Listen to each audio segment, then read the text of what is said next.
उन्होंने बाबा भीमराव अंबेडकर को भी तो नहीं मतलब कि पढ़ने दिया, जबरदस्ती पढ़े। क्या ब्रिटिश गवर्नमेंट शूद्रों को और महिलाओं को शिक्षा प्राप्त करने का अधिकार 1800 ईस्वी में अगर नहीं दिया होता तो क्या बाबा भीमराव अंबेडकर को पढ़ने दिया? इतना ही नहीं, बाबा भीमराव अंबेडकर संविधान सभा में न जाए, उनको संविधान सभा से रोक दिया जाए, उत्तर प्रदेश से हरा दिया। कि आप बताइए, देश में पूर्व काल से ही दो विचारधारा चलती है। एक मनुवादी विचारधारा है जो कहता है कि तुमको जानने का जरूरत नहीं है, जो मैं कहता हूँ चुपचाप उसको मान।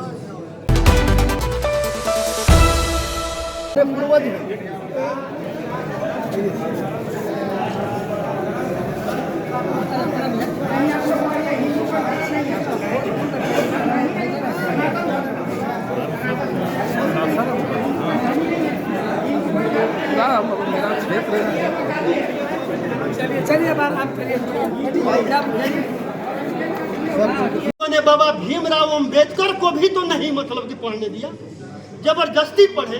क्या ब्रिटिश गवर्नमेंट शूद्रों को और महिलाओं को शिक्षा प्राप्त करने का अधिकार 1800 ईस्वी में अगर नहीं दिया होता तो क्या बाबा भीमराव अंबेडकर को मनुवादी ने पढ़ने दिया था?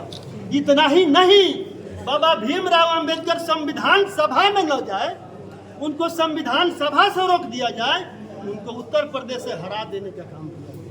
तो बाबा भीमराव अंबेडकर को संविधान सभा में भेजने का काम किसने किया?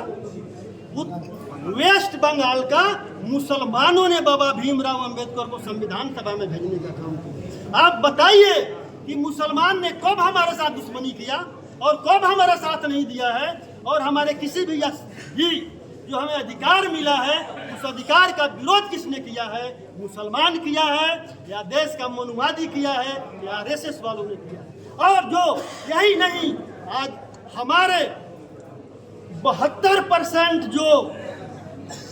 जो हिंदू भाई है, जो ओबीसी एससी एसटी है और प्लस अल्पसंख्यक मिला करके 90%, मैं 90% भाइयों के लिए एक आह्वान करना चाहता हूं, पूरे देश के भाइयों के लिए, कि आप बताइए, देश में पूर्व काल से ही दो विचारधारा चलते आया है।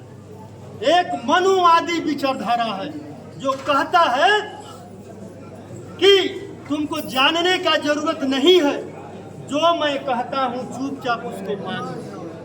और मानववादी विचारधारा है जो कहता है कि कोई भी चीज मानने से पहले अच्छी तरह जान लो भाई, नहीं तो धोखा खाओगे और पूर्व से धोखा खाते हैं।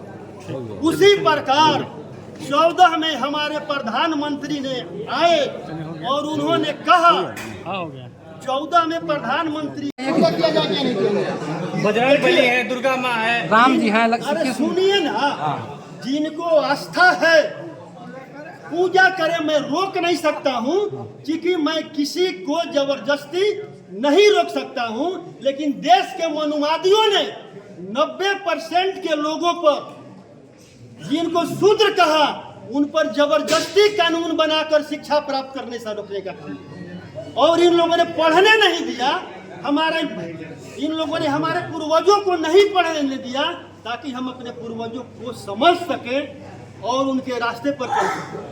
आप बताइए, हम अपने 90% के ओबीसी एससी एसटी मतलब शूद्र भाइयों से पूछना चाहते हैं, जो भी हमारे 90% के भाई हैं, दिल पर हाथ रख करके सोचेंगे और जवाब देंगे कि जो फतेह बहादुर सिंह बात कह रहा है वो सत्य है या गलत है। ये बात मनुवादी समझ रहा है कि फतेह बहादुर ने जो भी बात कह रहा है वो सत्य है और तथ्यों के साथ कह रहा है।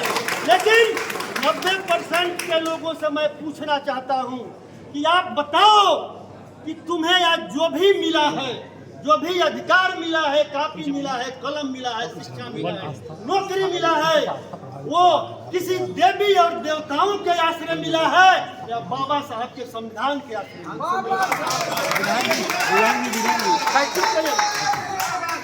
बाबा साहब के संविधान के आश्रय मिला है। अगर बाबा साहब जब मंडल आयोग बीपी सिंह ने दिया तो हमारे बीपी सिंह जैसे नायक को इस देश के मनुवादियों ने खलनायक बना दिया और कहा कि राजा नहीं फकीर है। नहीं तो गरीब कहाँ गिरा नहीं, नहीं, उसने कहा कि ये राजा नहीं रंक है और देश का कलंक है। जो 90% लोगों के लिए आरक्षण दिया, उस आरक्षण का विरोध करने वाला कौन था? क्या वो कोई मुसलमान था क्या? इतना ही नहीं, जब कर्पूरी ठाकुर ने राज्य के अति पिछड़ा को जब आरक्षण दिया तो कर्पूरी ठाकुर को गाली देने वाला कौन था? सर महिषासुर को नायक मानने कर्पूरी का आधार ठाकुर क्या को है? गाली देने वाला कौन था? सर महिषासुर को नायक मानने का आधार क्या है? आप पढ़ लीजिएगा, सर बताते चलिए ना। आप पढ़ लीजिएगा। किया जा रहा है सर। अरे सुनिए ना, अरे सारा मनुवादी को सामने ला दिए, जबकि ब्राह्मणों का चरित्र इंडियन का नहीं है। समाप्त किया जाए।